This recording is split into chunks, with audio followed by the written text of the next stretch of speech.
Welcome to the Self Storage Insight Podcast. I'm Ben Shirey, and today joined Matt Markham from our CC Storage team. Matt, how you doing today? Good, man. How are you today? Doing good, man. Excited for the podcast and the conversation. And so today we're going to be talking about just some best practices for managing a facility.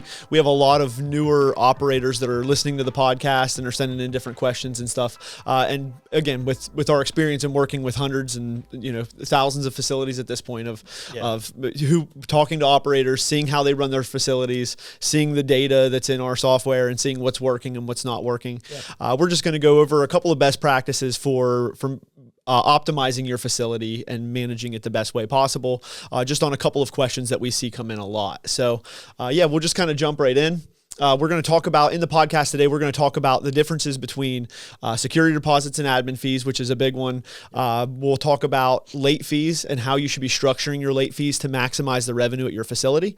And then we'll jump into a little bit of anniversary billing versus proration, pros and cons for self-storage. And so we'll just kind of kick it off. I'll go ahead and go first with the late fees. And if you have anything you want to jump in on, we'll just kind of discuss some of the different things we're seeing. Late fee rolls that you have with your facility are very complex. They're just different, varying by state, right? So the first thing I would always say is make sure you know your state regulations when it comes to late fees and what can you charge legally, compliantly, and make sure your business isn't at risk, right? You can't just go on in most states if you are charging somebody $100 and give them a $100 late fee a day after they're late, right? So most of the time in most states we're seeing that it's 20% of the lease, and it's $20, whichever is greater, is the most common state restriction that we normally see. Yeah.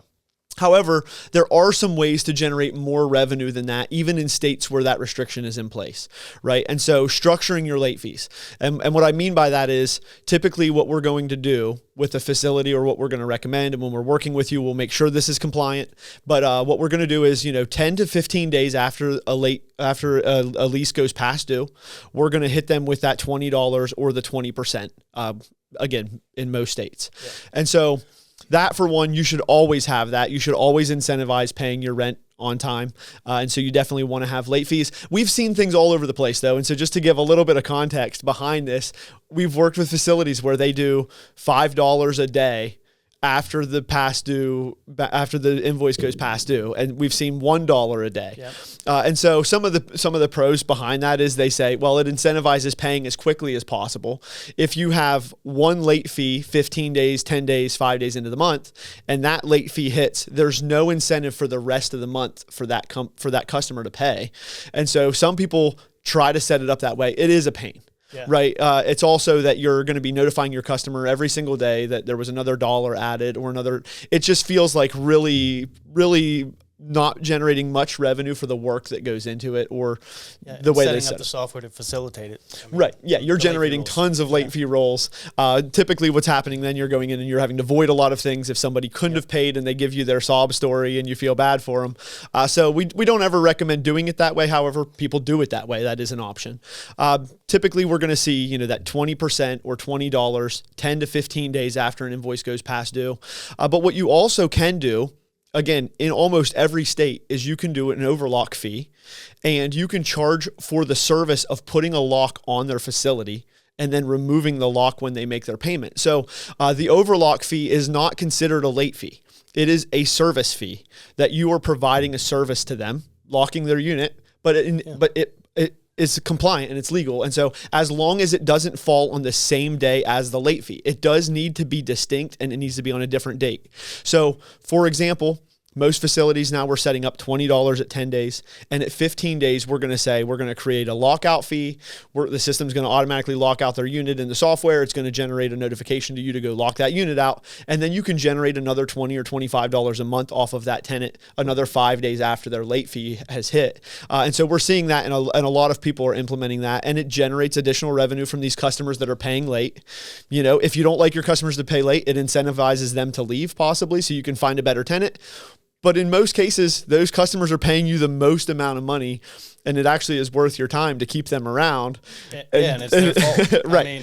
And they understand why they're paying more in most cases they're okay with it. And the lease verbiage states all these things. Yes, it does have to be in the lease verbiage as well. Yeah. So you can't just go in and just add this role and then say, okay, it does need to be in your lease agreement. Your tenants need to know about it. It's not a surprise fee, but it does give you a chance, again, to incentivize them to pay again throughout the month without trying to nickel and dime them every single day on late fees. We've seen it all. We have. I mean, we've seen some people, and again, not everybody tries to follow their state laws, and some people put some insane late fees in place, and they really penalize their tenants whenever they're late. Again, it's up to the owner's discretion. We're just kind of throwing out things that we're seeing that are working, and having late fees and then overlock fees at a separate day later in the month has been very effective. So I guess we'll kind of jump into then from here. Security deposits versus admin fees. Let's go through the pros and cons of those two options. And what are you seeing when you're talking to facility managers that are using one versus the other, and what do they like about them? Well, I'm finding that a lot of the facilities that are coming from another software, one of the top choices there, a lot of them have already switched to an admin fee for the reasons that I would, recommend that they switch to an admin fee. So in all reality, a security deposit. They've been around for a long time. Everyone thinks that they need to charge one. Good news is your tenants are expecting to pay some sort of security deposit. So here we are, 2025. Things are a little different. That $25 security deposit or half month's rent, even a month's rent, $80, $100. It's not really an incentive for the tenant to clean their unit out. If they have a bunch of junk in their unit, it's like, do I get my $80 back or $50 back, or do I just let them deal with the $500 bill to clean out this unit? Right. So it's really not an incentive, and it definitely doesn't cover the cost of cleaning out a unit, paying someone to clean out the unit, trips to the dump, rollback. So it's really not that effective, and you have to track them. So you have to record them. You have to, keep track of those security deposits. You have to issue refunds or partials. It's a whole job in itself. So, as you can tell, I'm a big fan of the admin fee because it eliminates the whole headache of security deposits, and it is an additional revenue stream. So everyone pays a $20 admin fee. $20, $25, is that what you're seeing? Yeah, 25 is about where we usually see everybody end up. And again, it also kind of facilitates with move-ins. And so the thing I like to touch on with that is, if somebody's going to rent from you online and you're running a move-in special and you charge a security deposit, it almost negates the move-in special that you're running, because you're saying, okay, I'm going to give you a month free at sign up. Oh, but wait, there's a 1 month security deposit. Yeah. And so there is no incentive anymore, and you're not beating your competitors' rates. And on the flip side of it too, it's like, if you're not doing it for the move-in special reason, and I'm going to charge you your first month and a full month for my security deposit, right? Now I'm charging you $200 to move into my facility, and I can promise you there are competitors in your area that are running a move-in special and that are doing an admin fee, and people are moving in there for $50 and $60, even though they're getting the same rate as you are in 90 days. Yeah. And so it kind of decentivizes online move-ins, and online rentals are such a big thing. Like, you don't want to hurt your online rental process. And security deposits are just a headache for that reason too. And in most states, what you were saying, you have to track them separately. You're supposed to escrow, put them in a different account, and then you pay them back out of a separate account. When that money's flowing in now in self-storage, it doesn't make as much sense, because when I'm renting online, all of that money is going to the same account, and then I have to move funds. And then there's all of these administrative headaches with it. Yeah. And again, it doesn't incentivize somebody to clean out their unit enough. It's more of just a scare tactic of like, oh, I'm going to hit you for $80 if you want to leave me and I'm not happy with how you left me. Yeah. It doesn't make any sense. Some people have a different strategy. Their lease verbiage states they need to give 2 weeks notice, 14 days notice, or 21 days, or 30 days notice, knowing that people aren't reading these lease agreements. In most cases, they're just clicking, signing. But they know that they're going to be able to keep that revenue. So that's like a different strategy. Again, there's still a lot of work that goes into that. Tracking them, making sure that you do follow your own rules and your guidelines within the lease verbiage. But and also $20 is a lot easier to swallow than $50. Absolutely. I mean, to them, even though it's a security deposit, they get it back. It's still money out of their pocket. It's money that's gone, until they move out, whenever that is. So you get to keep the extra $20, $25. Say 50 people move in a quarter, you collect $25 from each. That's a significant amount of revenue. Five of them don't clean their unit out. You cover that cost easily, and you still are ahead. You know what I mean? It doesn't impact your bottom line. Absolutely. And one of the other things I like to always look at are like, what are the top facilities doing? What are the top operators? What are public storage and those management companies? What are they doing? Yeah. They're all doing admin fees. They have way more data than any small individual location facility or anything like that. Like kind of mimic what the people are doing that's working. And it's going to definitely work out better for you in the long run. Not everything you're doing, you know what I mean? But right. But with, I don't want to upset people. Right. But with some of the things, security deposits are definitely a thing of the past. The reason that they were so popular, again, is so many people have transitioned from residential property management and residential, leases.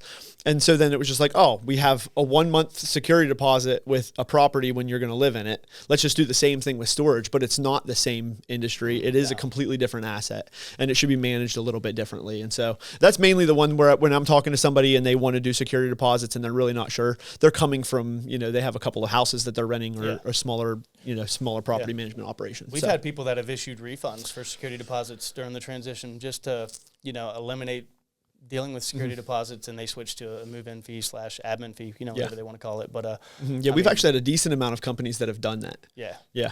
We do give them an extra nudge, they get the support, they're like, you want to do the admin fee, but yeah, I mean, that's our insight on that. Yeah, absolutely. And again, I would think that, most people are probably on that same page, but there are still those that come in that are wanting to do security deposits just because they don't know. So one of the other things I would kind of talk about really quickly that is very common in self-storage, more common than it probably should even be, is proration versus anniversary billing, right? And so the reason for this, again, part is the crossover between residential property owners and storage owners and operators, and they're used to, you collect your rent for your properties on the first day of every month, but there are so many things that are specific to how your facility is set up, if you should prorate or if anniversary billing is a better option for you, because it depends on how your month lays out, right? So if I have a facility where I'm going to do overlocks and I'm going to go around and put physical locks on units because I don't have a gate that's going to lock the tenant out when they're past due, proration makes a lot of sense for those facilities because I want to go to the facility and I want to put my overlocks on the same day. I want to manage that on the 15th. I want to get my report from the software that tells me here's the 20 customers that didn't pay yet this month, and I'm going to go around and put my locks on the 15th or whatever that day is. Yeah. However, with most facilities that don't have a manager at them, or that have a gated facility and it's automated, it doesn't necessarily make near as much sense to prorate those facilities, because for one, in a lot of cases, you're again affecting online rentals. And I always go back to this because it is very important for a company to understand the online behavior of a customer, right? Your customer doesn't know when they show up to your website that you prorate, right? And so somebody that's renting a self-storage unit doesn't necessarily think of it as a property rental. Yeah. And so when they show up to your website and they go to rent, and it's after the 15th of the month or whatever the day of the month is where you now charge the prorated month and the next full month. And that's just very common with proration. Yeah. And most facilities are doing that around the 15th or the 16th of the month. Yeah. They're going to lump in the full next month and the half of this month. I always say the 10th. Like the 10th is a good cutoff because if they rent between the 1st and the 10th, they pay the prorate, which is still the majority of that lease payment. If they rent on the 11th or after, prorate plus next month, now they get the majority of the first month and the second month. Right. But that's, depends on the situation, the business, the automation, and everything as well. But the side to me that I don't like about that is, as a consumer, if I show up on your website and it says it's $80 a month for this 5x10, and then all of a sudden I go to check out, and there's, your $25 admin fee. And then there's $45 for the prorated invoice. Yep. And then there's $80 for the next full month's invoice. And all of a sudden I'm like, oh, I was about to rent this 5x10 for $80. Yeah. And now all of a sudden I have a $170 bill because of all of the different things and that prorated invoice. And then the next full month, it does affect your consumers' online rentals. Yeah. Like you will get cart abandoned because of that. A lot of them won't understand what the prorate is. Right. They're just going to be like, what is this? This doesn't make sense. Yeah. And then you get a phone call at your business because they're like, hey, I was about to sign up, but then it was more than I thought. Or they go to the competitor. Yeah, exactly. With automation, again, part of why everybody was prorating initially too was invoicing, right? Invoicing was this manual process. And I don't want to have to think about, proration was almost a requirement previous to automation and software, right? It was like, I have to send out my invoices. I'm going to do them on the 1st. You can't manage that outside of software of like, oh, this person's due on the 7th. I'm going to send their invoice out on the 3rd. And people do it. Yeah. Somehow we've seen some people have done it. But again, the management side of that is just an absolute nightmare. So definitely wouldn't recommend that. However, with software, anniversary billing has become so much simpler because the system is going to generate the invoice. The system is going to send the notification to the tenant that their invoice is due. The system is going to send them past due reminders and try to collect that money. The system is going to lock them out 15 days later. Yeah. And so all of a sudden it's like, oh, I don't have any additional management tasks other than the day that I'm going to drive around and put my overlocks on to do anniversary billing versus proration. And the other benefit to some facilities is I'm collecting money all month long. Yeah. And so for the cash flow, implications of that, it's in most cases, it's really nice to get money all month long versus collecting all of your, and again, you're going to be trying to collect money all month long, whether you bill on the 1st or every day of the month, because you're going to have past due customers. And keep in mind most software, there's a tenant portal as well. So the tenant has a lot of control, which they like. So they can log in and they can update a payment method. They can make a payment. So it's not like you're going to get more phone calls because your software should at this point support some sort of, tenant portal. Exactly. Side where they have a lot of control and they can log in and make payments and update things on there too, which eliminates, the need for, management, to an extent there. Yeah. It minimizes the involvement of management. Yep. And again, incentivizing things like auto pay, doing some other things to make sure that that's all running smoothly. Like there are some really good strategies that you can implement. And again, I personally like anniversary billing. Depends on the facility. There are facilities where I wouldn't recommend it. Yeah. However, we don't talk to that many facilities that do anniversary billing. And I'm actually really surprised because it is a strategy that works really well now with all of the automations that are available. Automation, yeah. If there's no automation or poor automation or no software, my big thing is, so if everyone's due 30 days after they rent, it's a lot easier to collect all those funds in the 1st of the month, and then you have your 5% delinquencies that you can deal with the rest of the month, and then then the next month it carries on. So if you have 30 past due tenants and they're all past due all throughout the month, you're like constantly chasing these tenants. However, the automation with software, resolves that issue there. I'm a fan of proration, but I see your perspective there. And it goes, and again, I think that it's obviously the operator's decision. Yeah. And large facilities, again, proration makes a lot of sense for them too. They're dealing with more delinquencies and things like that, and it's a little bit easier to manage. Yep. But again, there is a lot of facilities that are, 100 to 150 units that are gated facilities now that are pretty modern, where anniversary makes a lot more sense because of the move-in process, and so I do like to stress that there is a difference between the two as far as the consumer's behavior when they show up at the website. Absolutely. And in some cases, I push it pretty hard, and in some cases I don't at all because it is a case-by-case basis. Yeah, oh yeah. So.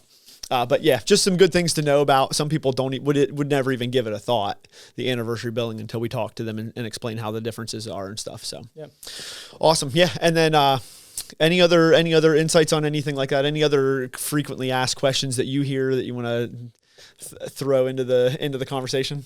I get asked a lot of questions, especially like with new facilities that are building or thinking about buying or purchasing or about to open the doors and they're looking for software, but like Ben said, there's so many different, it depends on your location, the type of tenants that you have, the competition. So there's so many factors into these decisions you need to make as far as operating your business and your processes. For sure.